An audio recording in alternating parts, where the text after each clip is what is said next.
The sun hung low over the rolling hills of the Ozarks, casting long, golden shadows across the modest cabin where Jed Clampett sat on his porch, whittling a piece of cedar. He was a man of simple pleasures and quiet dignity, a mountaineer whose life was measured by the seasons rather than the ticking of a clock. His kinfolk were nearby, tending to the daily chores that kept their small corner of the world turning. It was a life of lean times, where the struggle to keep his family fed was a constant companion, yet the air was always filled with the music of the birds and the steady, comforting rhythm of nature. One fateful morning, while Jed was out hunting to bring home some sustenance for the table, he took aim at a target, but the bullet struck the earth in a way that defied all expectation. From the deep, dark soil beneath his boots, a strange, viscous liquid began to bubble up, dark and shimmering like a secret hidden by the ages. It was oil, that is, black gold. Texas tea. The news of the discovery spread faster than a brush fire, and before the sun had set on the following day, old Jed had become a man of immense wealth. The neighbors and kinfolk whispered in hushed, excited tones, telling Jed that he could no longer remain in the hollow. They claimed that California was the place he ought to be, a land of promise and sunshine where he could live out his days in comfort.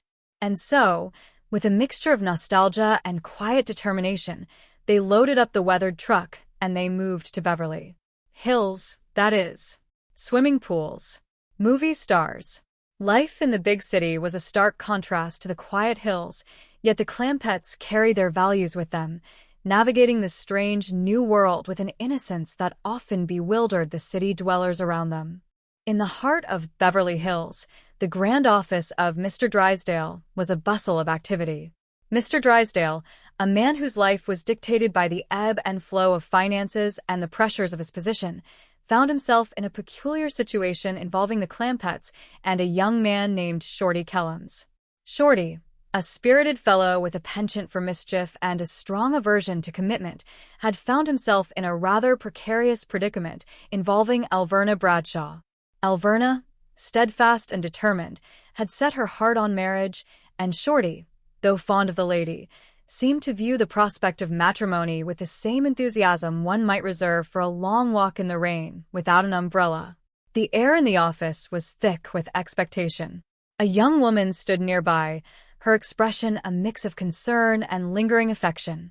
She looked toward the door, hoping for a sign of the man who had captured her heart, yet the reality of the situation weighed heavily upon her. Shorty was a man who loved to dance, to move through life with a carefree stride, and the prospect of being tied down to a domestic life, however idyllic, felt to him like a bird losing its wings. Granny and Mr. Clampett arrived at the bank, their presence a welcome, if slightly unexpected, ripple in the polished routine of Mr. Drysdale's day.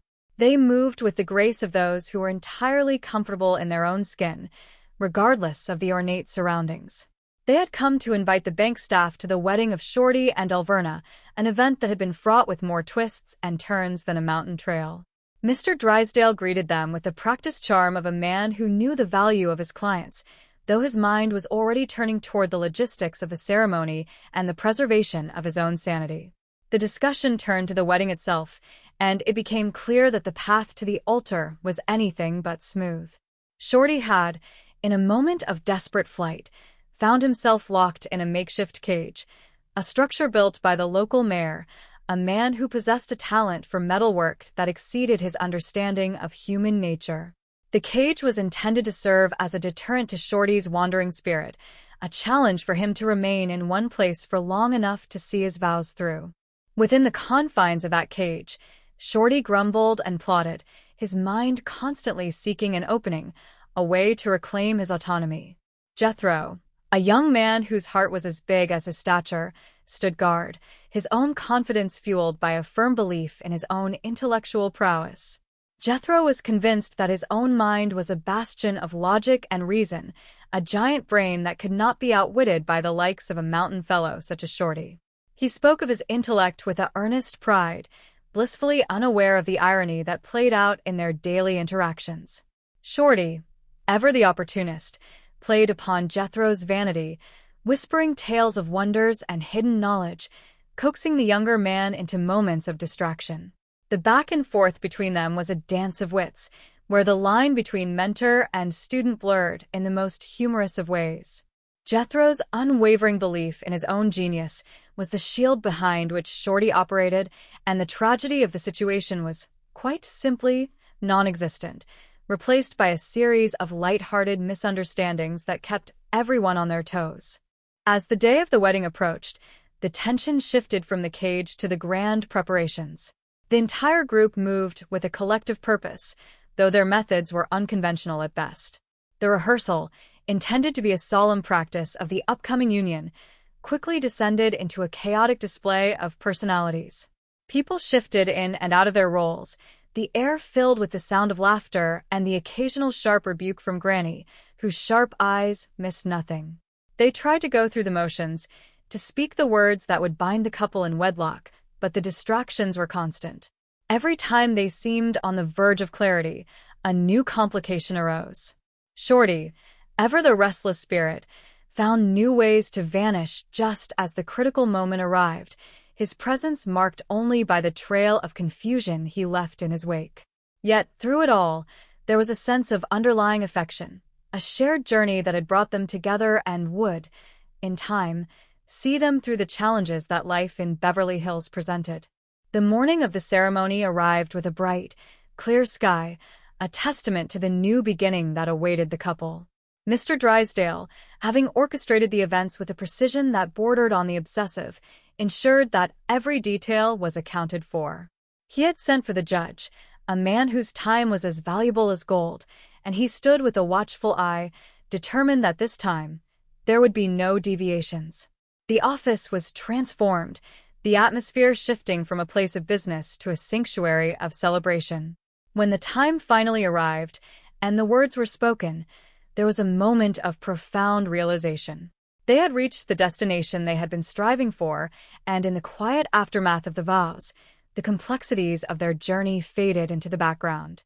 They were together, a fact that was both simple and deeply significant.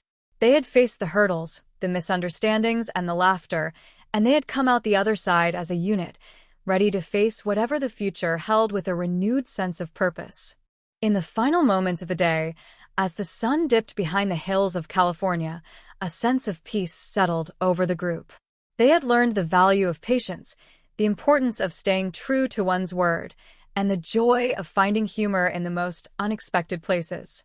The story of Jed and his kin, of the man who found oil and the life that followed, was a reflection of the human spirit, a narrative that moved from the humble beginnings of a poor mountaineer to the sprawling, vibrant tapestry of life in a world of abundance. It was a tale that spoke to the heart, a reminder that while the circumstances of life may change, the core of who we are, the bonds we share, and the lessons we learn remain the steady anchor in the ever-shifting currents of existence. They were a family in all the ways that mattered, and as they looked toward the horizon, they knew that whatever tomorrow might bring, they would face it with the same spirit, the same laughter, and the same unshakable commitment to the values that had guided them from the hills to the heights of Beverly Hills. As the dust settled on the adventures of the week, the feeling in the household was one of quiet contentment.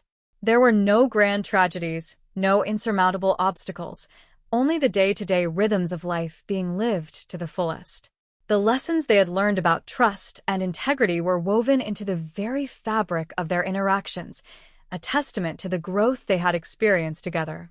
Every interaction, from the simplest conversation between Jed and his kin to the more complicated maneuvers in the office of the bank, served as a reminder that empathy and kindness were the true currencies of any life well lived.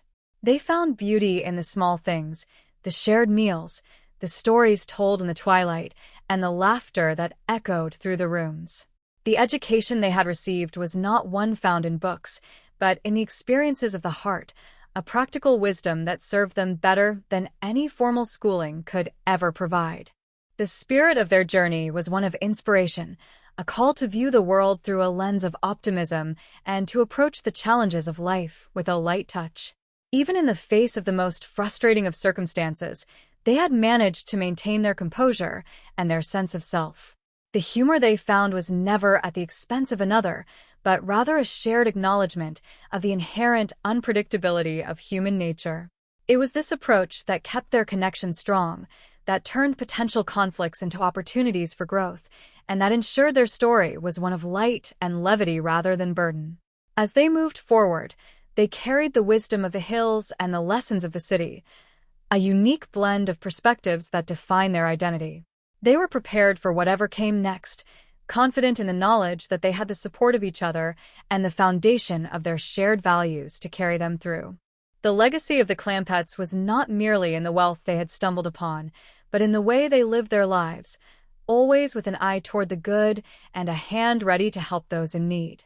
Their story was a beacon for those who sought a life of simplicity and joy, a reminder that the greatest riches are often those we find in the company of those we love. The journey from the quiet of the mountains to the bustle of the city had not changed who they were at their core, but had instead highlighted the resilience and the grace that had always been a part of their character. They remained, first and foremost, a family bound by blood and by choice, forever linked in a story that continued to unfold with every passing day. And so, the story of Jed Clampett and his family continued, a legacy of humor, love, and humanity that would live on in the memories of all who had the pleasure of knowing them, a testament to the enduring power of a life lived with honesty and a heart full of hope.